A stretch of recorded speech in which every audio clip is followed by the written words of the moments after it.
Hello everyone and welcome to the Mindset Model Podcast, the house of good vibes and unicorn energy.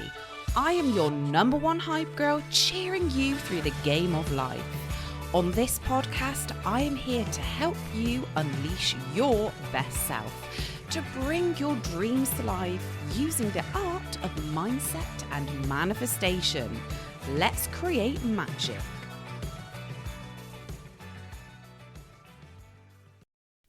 Hello everybody and welcome back to the Mindset Model Podcast.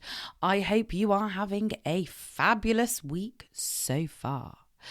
So today I'm going to be sharing a few concepts as to why we seem to be endlessly chasing success and things just don't feel enough. Have you ever felt like that before? We keep needing to do more and be more. You hear stories of people who say things like, I won't be happy until I get the car, until I get the job, until I have the man or woman, or until I have £1 million in my bank account. But then they get those things and then they're like, whoa, I need a bigger house. I need a better house. I need a better this and I need a better that. And it never seems to be enough. And it's an endless circle of chasing the feeling of happiness and being content. Success is personal and individual. And it is important to understand what this actually means to you without the influence of others, without the influence of friends and family telling you what you should be doing, how you should be living your life, and without society's expectations as well.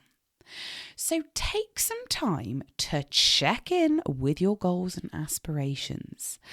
Now, wanting to follow your dreams because you genuinely want them, it feels good to you. It's exciting. You get those lovely sparks in your soul when you think about the things you want.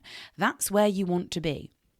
However, many of us are chasing this sort of idea of success and, material things that we don't actually want, but we feel like we should have them.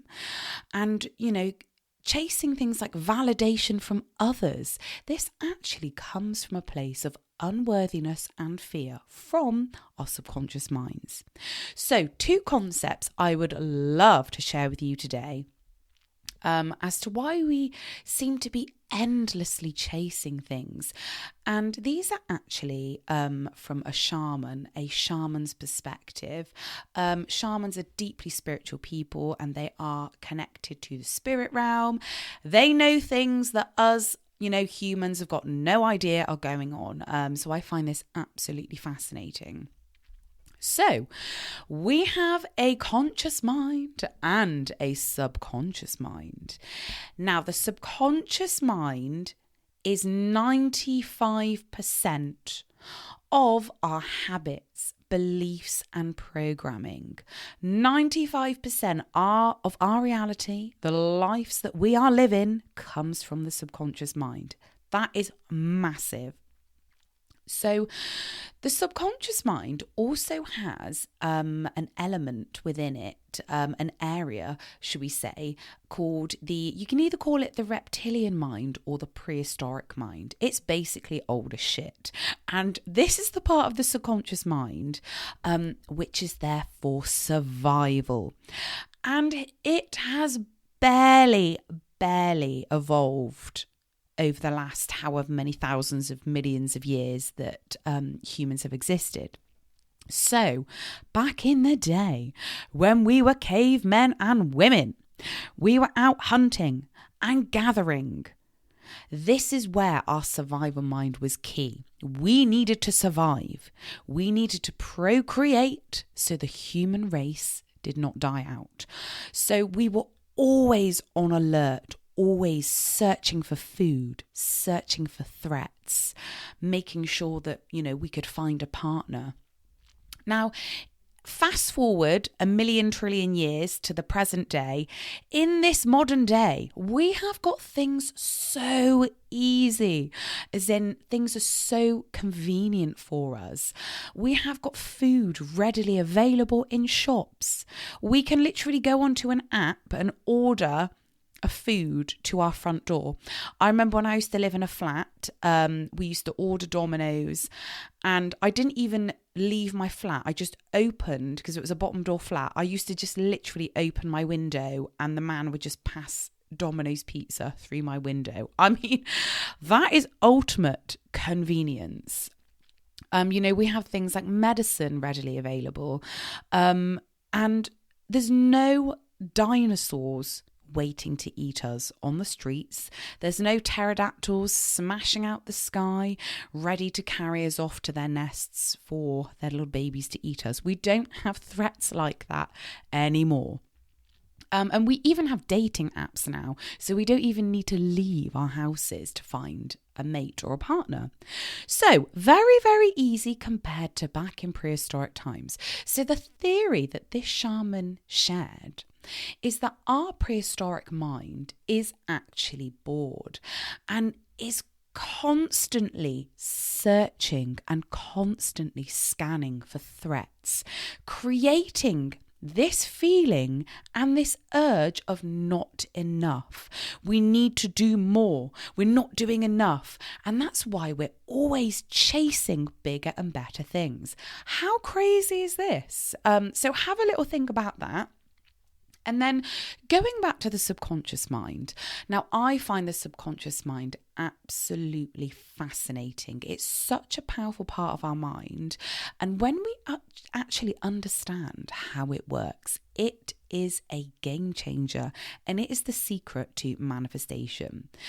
So another reason why we are constantly chasing, having to do more, burning ourselves out, comparing ourselves to others, is because we are filling a void. There is a subconscious belief we have about ourselves, and we keep trying to fill it up, patch it up with other things, material things. So let's become conscious of these beliefs, and let's change them into beliefs that actually serve us.